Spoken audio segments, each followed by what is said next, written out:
In this video, I will show you how to fix Discord mobile notification not working. So first thing you want to do is click on your profile picture. And then you want to tap and hold on your profile picture. And then make sure it is not set to do not disturb. You can set it to online or you can set it to idle. And then you can click on settings and then scroll down till you see notification. So here it is. And then you have to make sure to enable get notification within Discord, notify on every message if you want this to be enabled. Then all messages, I'm going to enable that as well.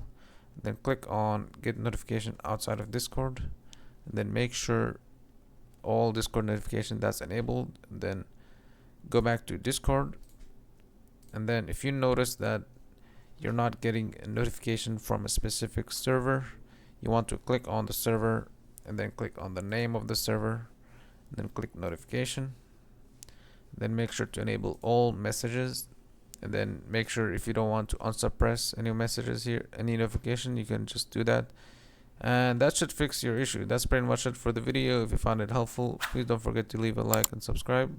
Thanks for watching.